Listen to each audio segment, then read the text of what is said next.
Hello and welcome to another Don Gourmet apple spoon carving adventure.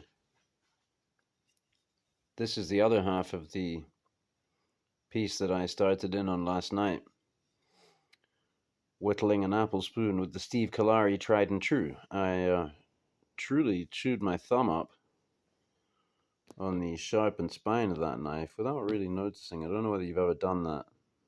Because it's all callous there, you don't notice, right? You just keep putting more and more little cuts in it, and then eventually you go squeeze a lemon and say, yeah, what's up?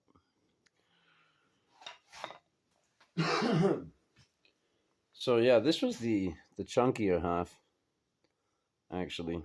And I just grabbed it on the way out to walk with Madame and the dogs in the woods. And started in on the tomahawk, so a lot of that went pretty easy with the tomahawk. And then I also proceeded with the knife I was carrying with me in my pocket, this one, the Best Tech Thyra. And I'm really enjoying this knife. In fact, I was also using it to do some pruning, using, the kind of slashing method, booping them. Boop, boop. And I was really impressed with how well it worked, because you'd think, it's a relatively small knife. It's a relatively thick blade, low grind. It's not exactly a machete or what have you, but you can kind of, Leuku-esque. That actually there, the way the hand locks in there for this, so you can get a bit more swing in it. And it just clips fantastically. Feels like, like you're just cutting air. And the whittling performance is just about spot on for a blade. There, the handle, maybe not so great, but you work around it.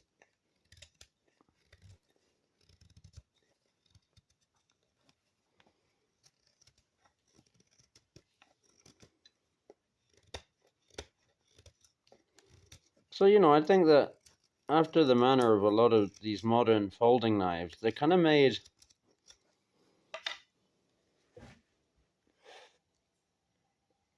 partly after the manner of a piece of usable sculpture. But then there's often a kind of a tactical element to it, like, well, what would this knife really excel at? And so I think that it was kind of come at from that perspective, but just done extremely well by my lines, to my tastes. And the blade had so much potential, now realized just by flattening it out, and raising the bevels a bit. Not a complex operation, and the rest of the grind is all just kind of lends itself. Wasn't going to go on about this too much. What happened was this knife. But since I've gone on about this a bit, I will also mention, honorable mention to the Kershaw Little Skinner here, Lil Skinner. That's just a really fun little whittler, also paring knife. In fact, wow, I'm always liking that more than the. I'm always liking it more than the flat. This convex. And this 440C, excuse me, beg your pardon, it was 8, right? It makes me think of the same thing. The mirror polish that it had when it came, and what I read about it was a 440C variant. And I think they are, a little more finicky, these steels, when it comes to heat treatment. So you can get a really bad one. Pretty sure I got a really bad one in the drawer there, which is a kind of contemporary Camillus. It's not really Camillus, is it? It's Camillus branded piece of junk. This is good. However, yeah, more to the point of now, there's this big lumpy bit here that is really a lot of work for a knife. And why? So I started thinking about taking it outside to hit it with the tomahawk again. And then I remembered this thing I got kicking around. I probably showed it on the channel before. Got this in a smoke shop.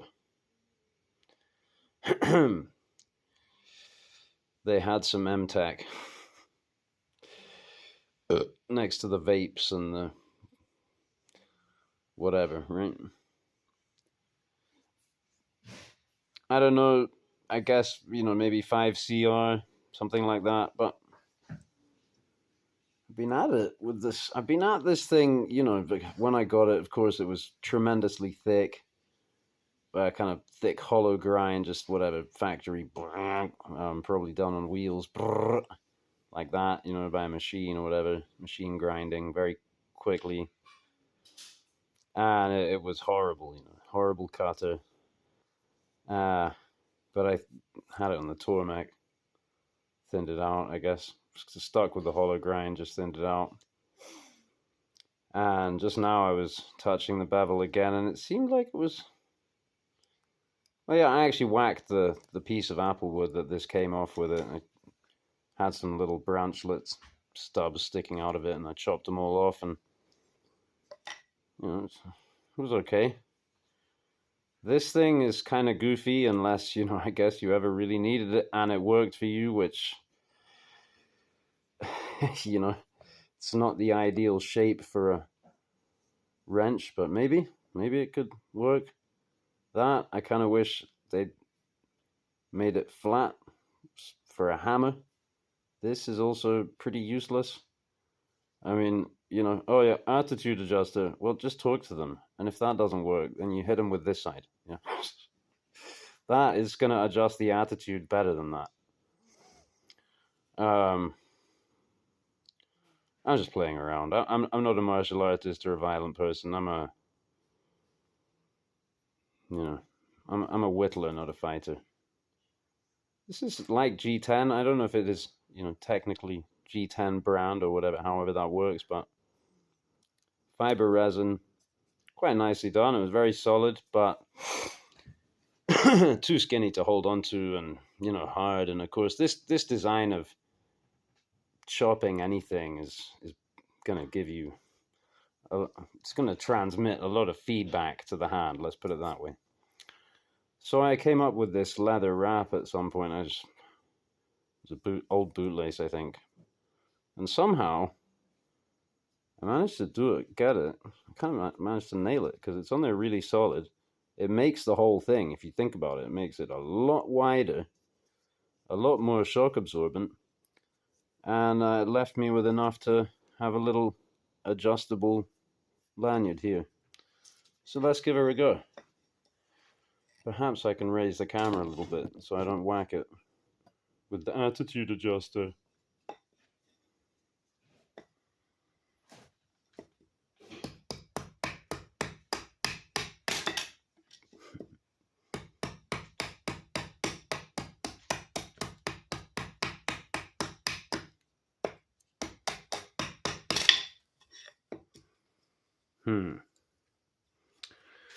Probably some way I could make it less inclined to move around, isn't there? Without a piece of foam like that. Kind of sapping a bit of power from my blow, but not very effective either. It's a trade-off. Kind of saps your power, but it also doesn't work. Not a very good trade-off. Yeah, that's a good thing about doing this on a punky stump, is that that'll tend to kind of stick in, right? Piece of blue tack, piece of Play-Doh, piece of chewing gum. Piece of pre-chewed chewing gum. Piece of beeswax.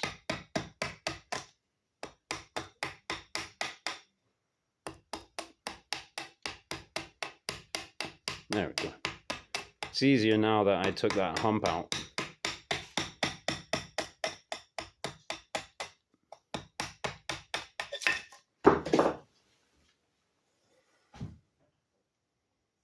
Yeah. Try kind of a saber grip instead, like this. seems a bit more controlled.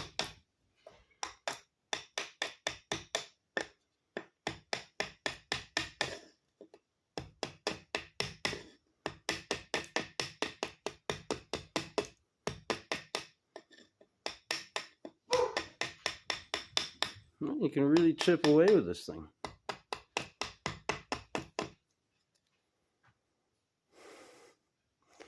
That's going great. You know, I think I've just actually achieved satisfactory performance with this thing with the last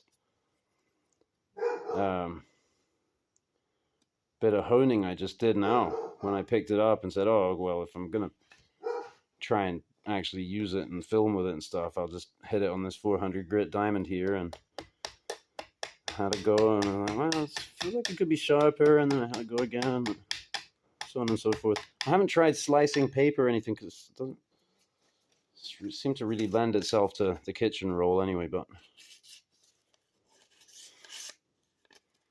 yeah, I mean, that's pretty crap, but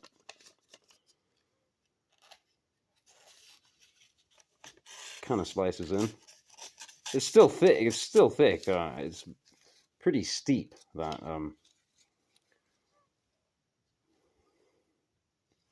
edge bevel. The very edge there.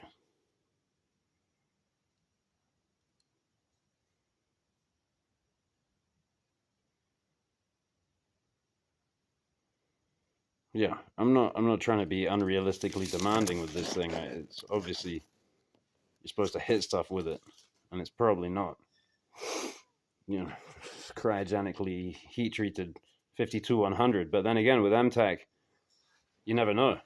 Huh? You never know.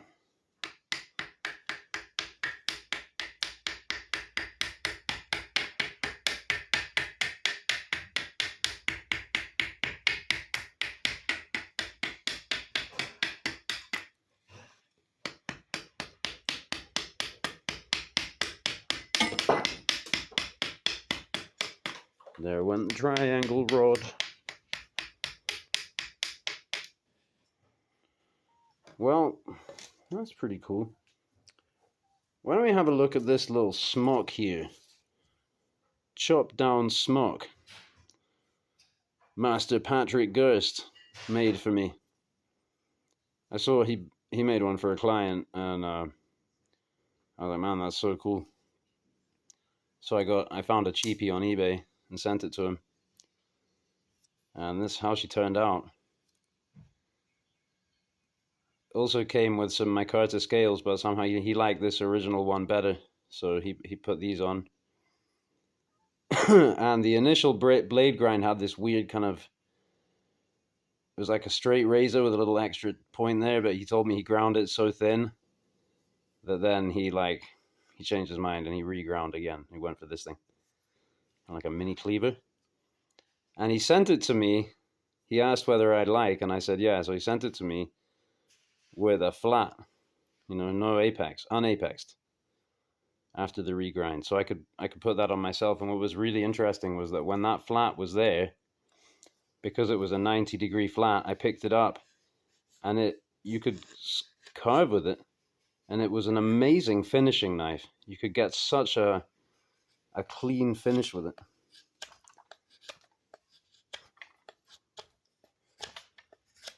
Yeah, see, that's a slicer. And you just need to plane like this. It's nice to have a slicer.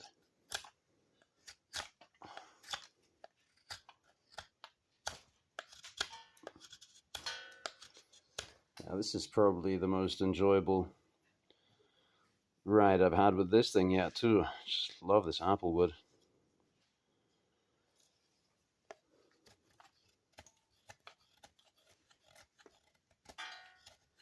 It's very hard, but very hard. Very hard for what we have around here. Not the hardest. But yeah, I guess in common with like lilac and rhododendron, which are about the hardest things we have around here, they feel like creamy whittling. You know? Feel really mean on the edge.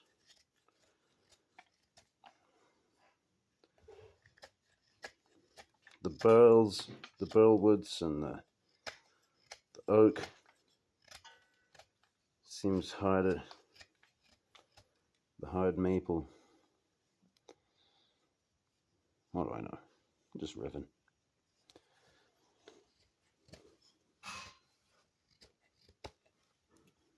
Yeah. Some hollow grinds whittle really well. It's just about the setup, I guess. That's a little weird for me. I'm kind of pressing this button here. I have to learn my way around. I have to go up around it now. Something like that.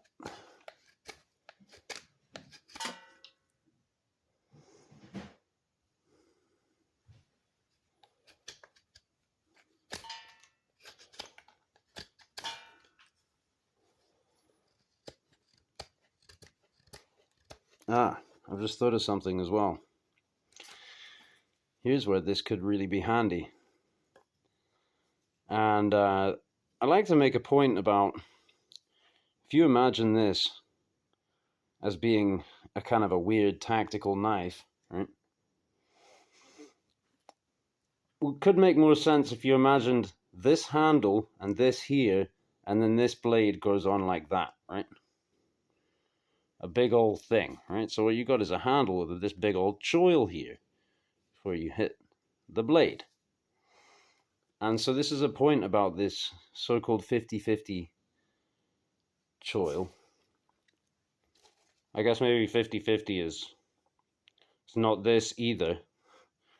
And maybe that's only when it's a pocket knife and it's 50% on the handle and 50% in the blade. But you see what I'm talking about, right? So I used to be kind of aggressively against having this. Some designs, I guess maybe with this design it's necessary because the stop pin goes in here, right?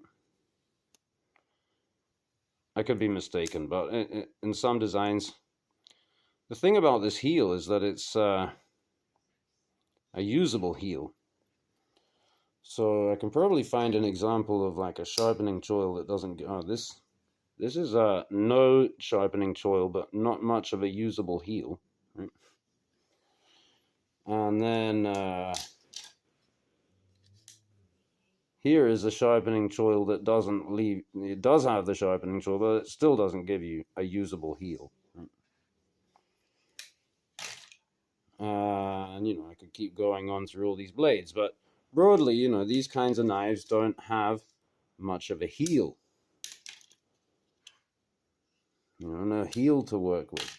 But this gives you a heel. This is like a second tooth here. I like to use it to clean under my nails. You can dig it in when you're whittling, you know, to do detail stuff. You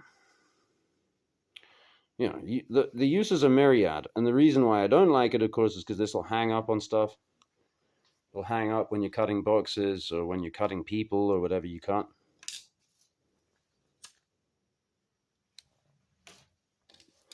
But this doesn't have to really be a problem. As I figured out, because I'm learning, okay, the problem is this, right? So if you go like that, you go like that, there are all kinds of approaches to basically, you know, make yourself a trap there. Not too sharp. We have apex. Still whittles. Yeah, so now I think I have a good use for this heel. And perhaps sometime soon I'll show my modified CRKT Nax, which is kind of like it's almost like this hybrid with a knife blade, and they put a ricasso on it, so it had no usable, it didn't block access to the heel, same as on the Tops El Chete. And on the El Chete I did like a half ricasso deletion to get a little bit of heel out there. Helps in all kinds of ways.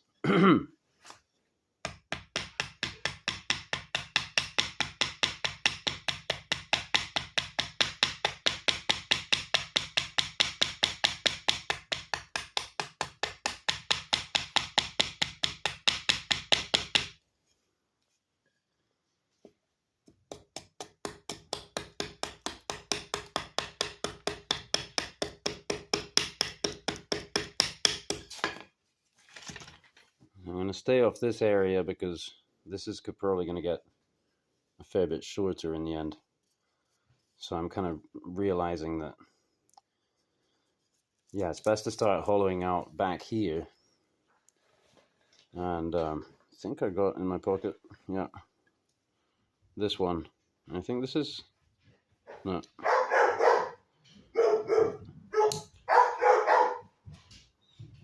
I really like this blade. It's like a little Makatogan style thing.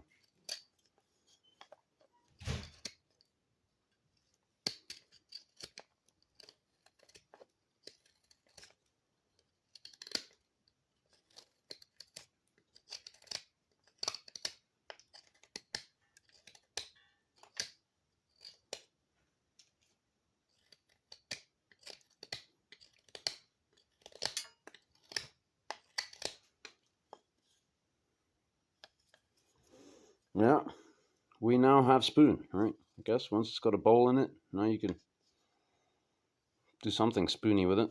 Carry an egg in it. I still got this pith here, so I gotta work all that out. Yeah, a lot of refining to do, but we made some good progress. And I really enjoyed myself, and I have this nylon sheath that this came with somewhere, but I think a little leather, some kind of little leather pocket sheath, and just carry it around in the pocket. It's a pocket axe. And that's possibly going to be the next big thing, right? We've been through all the classes of folders, and now we're back onto fixed blades, and now so it's pocket fixed blades, and etc., and this and that and the other. And I'm sure you can find 101 flavors of this kind of thing online. But who's making a good one? You know, who's making a legit pocket axe? There are even some folding ones out there, but do you need all that? You know, this will go in your pocket.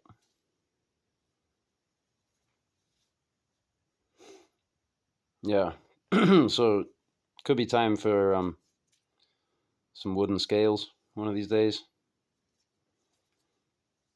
Perhaps even if they left this tang whole, you know, taper the tang, maybe even enclose the tang, make a halberd, you know, put it on a 10-foot pole. Thanks for watching.